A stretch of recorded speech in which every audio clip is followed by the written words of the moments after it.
এই ভিডিঅ'ত মই লৈ আহিছোঁ ক্লাছ 7ৰ নিউ MIL যিটো অসমীয়া ইয়াৰ ভিতৰত চেপ্টাৰৰ কুৱেশ্যন এনচাৰসমূহ এইটো আপোনালোকে নতুন পালে তাৰ আগতে আছিল অংকুৰণ এতিয়া চেঞ্জ কৰিলে বৰ্ডৰ পৰা তো মই ইয়াতে কভাৰ কৰিম কৃষক চেপ্টাৰ 4 ইয়াৰ কুৱেশ্যন এনচাৰ আপোনালোকে পাব কুৱেশ্যন এনচাৰ লোৱাৰ আগতে কি কৰিবা তহঁতে কুৱেশ্যন এনচাৰ লোৱাৰ আগতে এবাৰ এইটো পঢ়ি এবাৰ পঢ়া খুবেই দৰকাৰ এনে কুৱেশ্যন এনচাৰটো মই বহুত ধুনীয়াকৈ বনাই আনিছোঁ এইটো চাব ভিতৰৰ কুৱেশ্যনবিলাকো ইয়াত দি দিছোঁ আৰু এইটো PDF বনাই দিছোঁ ধুনীয়াকৈ এইটো লিখি ল'ব আপোনালোকে যেনেকৈ জীৱন নামৰ গুৰি বটা ধৰি কৃষকে কাক জীয়াই ৰাখিছে এনচাৰটো হ'ব জগতক জীয়াই ৰাখিছে এনেকুৱা বহুতে কুৱেশ্যন এনচাৰ লৈ আহিছোঁ তাৰ আগতে আমি ভাবোঁ এবাৰ সেইটো পঢ়ি মই বুজাই দি আছোঁ এবাৰ থুলমূলকৈ বেছি টাইম নলওঁ আৰু বহুত ধুনীয়াকৈ এইটো চাই ল'ব যদি স্কুলত যিহেতু এইটো স্কুলত কৰাই দিছে তথাপিও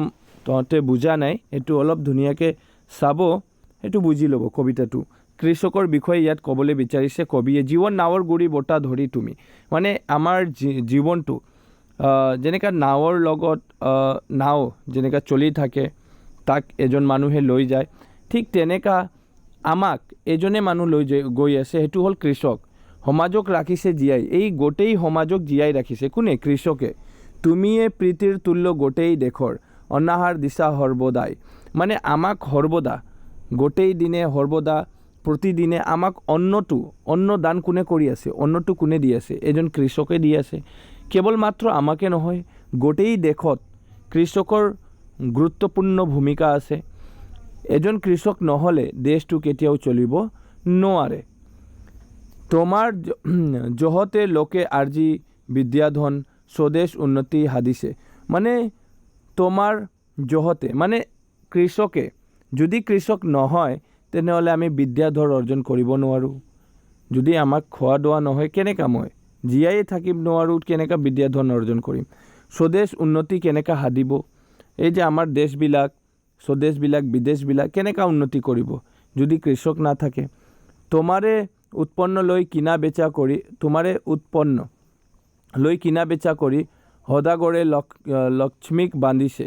লক্ষ্মীক বান্ধিছে মানে সিহঁতৰে কৃষকে যি উপাৰ্জন কৰি আছে সেইটো লৈ এজন ব্যৱসায়ী এজন বেপাৰীয়ে তাক কিনা বেচা কৰিছে আৰু তাৰ পৰা তেখেতে পইচা অৰ্জন কৰিছে সেইটোৱে তাক কবিয়ে ক'লে লক্ষ্মীক বান্ধিছে এটি মাথো বাৰিষা থাকা যদি বহি দেশৰ লাগিব হাহাকাৰ যদি এদিন কৃষকে বহি যায় মানে এবাৰ বা এবছৰত যদি কৃষকে ভাবে মই এবছৰৰ খেতি নকৰোঁ তেনেহ'লে কি হ'ব আমাৰ গোটেই দেশত হাহাকাৰ লাগি যাব আমাৰ খোৱা দোৱা কষ্ট হ'ব আমাৰ মানে নাইকিয়া হৈ যাব এনেকা খাদ্যবিলাক নাইকিয়া হৈ যাব সমাজ বান্ধিব কেনি পৰিব উফৰি উন্নতিও হ'ব সাৰখাৰ এতিয়া কবিয়ে ক'লে তোমাৰ সমান নাই দেশ হিতকৰ প্ৰাণদাতা সকলৰ নৰৰ মানে ক'লে তোমাৰ ইয়াত এই লাইনটো বুজাই দি আছোঁ ইম্পৰ্টেণ্ট লাইন তোমাৰ সমান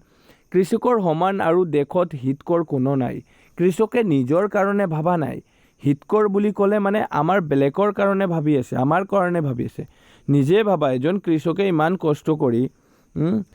কষ্ট কৰি ৰ'দ হওক বৰষুণ হওক তথাপি কষ্ট কৰি উৎপাদন কৰি আছে আৰু সেইটো কাৰ কাৰণে কৰি আছে এই উৎপাদনটো আমি কিনিহে খাওঁ নহয় জীয়াই থাকোঁ তো কেনেকৈ জীয়াই আছোঁ আমি এই কৃষকৰ কাৰণেহে জীয়াই আছোঁ ইয়াৰ কাৰণে ক'লে সেইটো এটা প্ৰাণদাতা বুলি কবিয়ে ক'লে কৃষকক এটা প্ৰাণদাতা মানে আমাক প্ৰাণ দি আছে তোমাৰ বিহনে হ'ব জগত শমশান তুমি মাত্ৰ সাৰ সংসাৰৰ মানে আমাৰ ইয়াত ক'লে তোমাৰ বিহনে হ'ব জগত শমশান যদি কৃষকে নাথাকে তেনেহ'লে গোটেই জগতখন এটা শমশানৰ নিচিনা হৈ যাব গোটেই জীৱ জন্তু মৰি যাব নহয় জানো তুমি মাত্ৰ সাৰ সংসাৰ মানে আমাক উদ্ধাৰ কৰাৰ এজনে আছে ব্যক্তি সেইজন হ'ল কৃষক স্বাধীন কৰি আপোন ইচ্ছাৰে তুমিয়ে মুকলি মুৰিয়া নাপাতা কাইলৈকে হাত নধৰা খাটনি ৰাখিছা দেশৰ তুমি চিয়া ইয়াত মানে কৃষকৰ বিষয়ে এইটোৱে মই থুলমূল অলপ আলোচনা কৰিছোঁ তুলসী চন্দ্ৰ বৰুৱা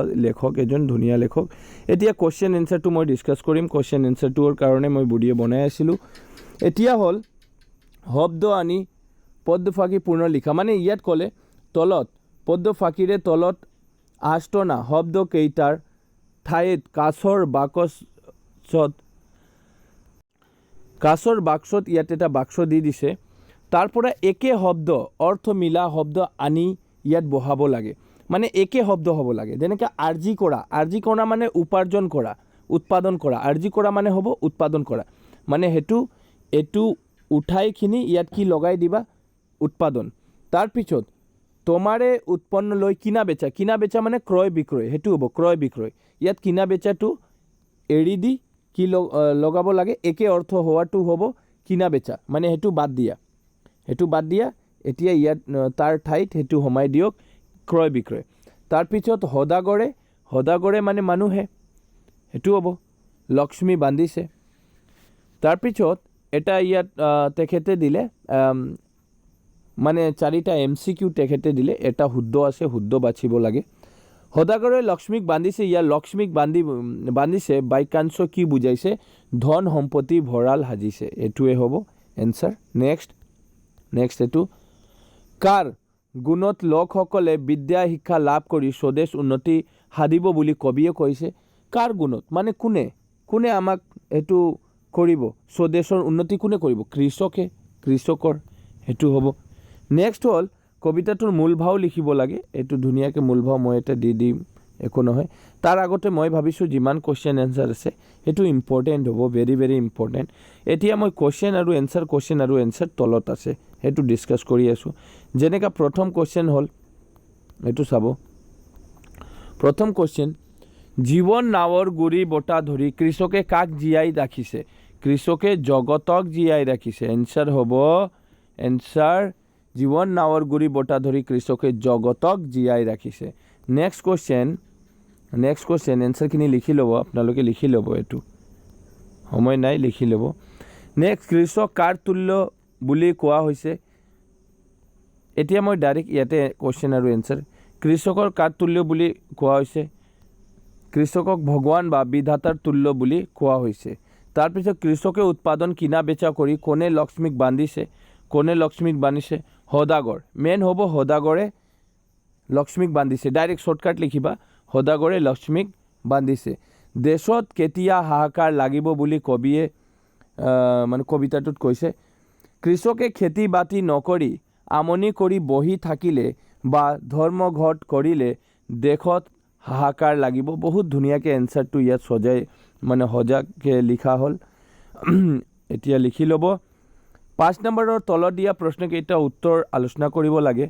এটা বাৰিষা কাল যদি কৃষকে খেতি নকৰি বহি থাকে তেনেহ'লে দেশৰ কি সমস্যা হ'ব পাৰে, সেইটো লিখিব লাগে। এনচাৰ হ'ব, চাব ইয়াত, কৃষকে যদি এটা বাৰিষা খেতি নকৰে তেনেহ'লে দেশত সংকট সৃষ্টি হ'ব, মানুহৰ মাজত আকাল আৰু হাহাকাৰ লাগিব।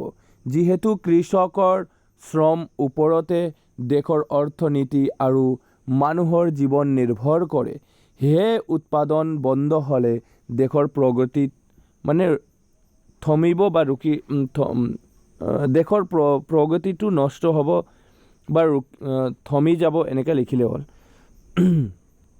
বা নহ'ব, এনেকৈ লিখিলে হ'ল।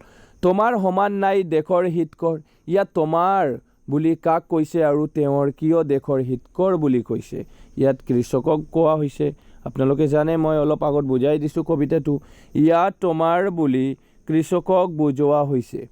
কৃষকক দেশ হিতকৰ বুলি কোৱাৰ কাৰণ হ'ল তেওঁলোকে ৰ'দ বৰষুণ কাটি কৰি দিন ৰাতি একাকাৰ কৰি আমাৰ বাবে অন্ন উৎপাদন কৰে। তেওঁলোকৰ পৰিশ্ৰম বাবেই দেশৰ মানুহে খাই বৈ জীয়াই থাকে। ইমান ধুনীয়া এনচাৰ, এইটো লিখি ল'ব।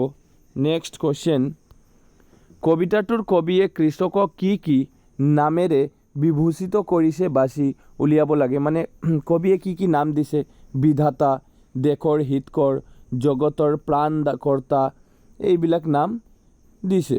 তাৰপিছত হ'ল কবিয়ে কৃষকক পিতৃৰ লগত কিয় তুলনা কৰিছে, কাৰণ দৰ্শোৱা। যিদৰে এজন পিতৃয়ে নিজৰ সন্তানক সকলো কষ্ট সহি লালন পালন কৰে, ঠিক তেনেদৰে কৃষকেও নিজৰ জাম মাটিৰ পেলাই শস্য উৎপাদন কৰি সমগ্ৰ দেশবাসীৰ অন্ন যোগান ধৰে। প্ৰীতিৰ দৰে পালনকৰ্তা হোৱা বাবেই কবিয়ে কৃষকৰ প্ৰীতিৰ লগত তুলনা কৰিছে। বহুত ধুনীয়া এনচাৰ লিখি ল'ব। কবিয়ে কৃষকক কিয় প্ৰাণদাতা বুলি, ইয়াত অলপ মিষ্টেক হৈ গৈছে, প্ৰাণদাতা বুলি কৈছে। মানুহৰ আটাইতকৈ প্ৰয়োজনীয় বস্তুটো হ'ল আহাৰ, নহয় জানো? কৃষকে শস্য উৎপাদন নকৰিলে পৃথিৱীৰ সকলো জীৱ অনাহাৰ হৈ মৃত্যুবৰণ কৰিব লাগিব। ভোকৰ পৰা মানুহৰ ৰক্ষা কৰি জীৱন দান কৰে বাবেই কবিয়ে কৃষকক প্ৰাণদাতা বুলি ক'লে। এতিয়া এই কবিতাটো ব্যাখ্যা তলত দিয়া হ'ল, এইটো ব্যাখ্যা লিখিব লাগে। কুৱেশ্যনটো হ'ল, মই এইটো দেখুৱাই দি আছোঁ, এটা কুৱেশ্যন তেখেতে দিছিলে, যেনেকৈ এইটো ব্যাখ্যা কৰা। স্বাধীন কৰিছিল কৰি আপোনাৰ ইচ্ছাৰে তুমিয়ে মুকলি মুৰিয়া, নাপাতা লৈকে হাত নধৰা খাটনি, ৰাখিছা দেশৰ তুমি চিয়া। এতিয়া এইটো ব্যাখ্যা কেনেকৈ লিখিবা মই দেখুৱাই দি আছোঁ, এনেকৈ ব্যাখ্যা লিখিব লাগে। সেইটো প্ৰসংগ এনেকৈ লিখিবা। প্ৰসংগ উদ্ধৃত কবিতা ফাঁকি আমাৰ পাঠ্যপুথি অন্তৰ্গত শ্ৰীযুক্ত আনন্দ চন্দ্ৰ আগৰৱালা নহয়, ইয়াত কবিৰ নামটো দি দিবা। কবিৰ নামটো আনন্দ চন্দ্ৰ আগৰৱালা নহয়, এই কবিৰ নামটো দিবা হা, মানে এনে এটা ডেমো মই দিছোঁ, সেইটো দিবা। তুলসী চন্দ্ৰ বৰুৱা, তুলসী চন্দ্ৰ বৰুৱা ক'ত গ'ল?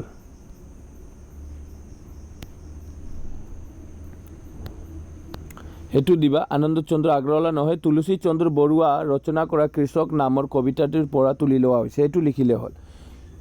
এতিয়া নেক্সট, কবিৰ মতে কৃষকসকল প্ৰকৃতিৰ অৰ্থ স্বাধীন, তেওঁলোকে নিজৰ ইচ্ছামতে খেতি বাতি মনোনিৱেশ কৰে আৰু কোনো লোকৰ ওচৰত হাত পাতিবলগীয়া নহয়। ঠিকে আছে। কৃষকৰ এই কঠোৰ পৰিশ্ৰম আৰু আত্মনিৰ্ভৰশীলতাই দেশৰ সন্মান বা গৌৰৱ অটুট ৰাখে। পৰাধীন নোহোৱাকৈ মুকলি মনেৰে জীয়াই থকা এই শ্ৰমজীৱী লোকসকলৰ দেশৰ আচল খুঁটি স্বৰূপ বুলি কোৱা হৈছে।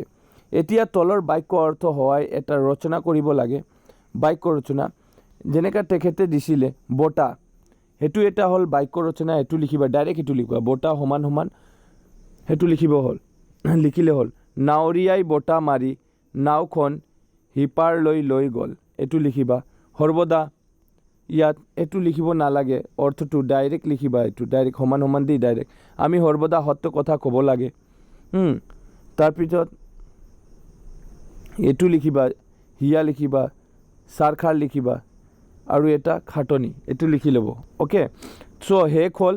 এইটো মই আশা কৰিছোঁ গোটেই আপোনালোকৰ কুৱেশ্যন এনচাৰটো পাই গ'লে। এতিয়া কোন চেপ্টাৰটো অসুবিধা হৈ আছে, বা ছ'চিয়েল বা ছায়েন্স বা মেথছত, আমাক কমেণ্ট কৰি জনালে হ'ল, ছাৰ আমাৰ এই বুকৰ এই চেপ্টাৰটো বনাই দিব। মই বনাই দিম। আপোনালোকৰ কমেণ্টখিনি চাই আছোঁ মই, আপোনালোকৰ অসুবিধাখিনি চাই আছোঁ মই। ইয়াৰ কাৰণে মই এটা ৰিকুৱেষ্ট কৰিছোঁ, কিবা অসুবিধা যদি লাগিছে সেইটো আপোনালোকে কমেণ্ট কৰিব। আৰু মই এটা ৰিকুৱেষ্ট কৰিছোঁ, আপোনালোকে চেনেলখিনি ছাবস্ক্ৰাইব কৰিব। চেনেল ছাবস্ক্ৰাইব কৰিলে আৰু ভিডিঅ'টো লাইক কৰিলে, আৰু যিটো নেক্সট ভিডিঅ' দিম, নেক্সট আৰু আপোনালোকৰ ছ'চিয়েল হওক, ছায়েন্স হওক বা অসমীয়াৰ বুকখিনি চেঞ্জ হ'ল, কুৱেশ্যন এনচাৰ নাপাব, ময়ে দিম কুৱেশ্যন এনচাৰ, সেইটো সোনকালে পাই যাব। ইয়াৰ কাৰণে মই ক'লোঁ এইটো ছাবস্ক্ৰাইব কৰিব আৰু লাইক কৰিব। মই চাই আছোঁ কোনে কোনে ছাবস্ক্ৰাইব কৰি আছে, মই ইয়াত চাই আছোঁ।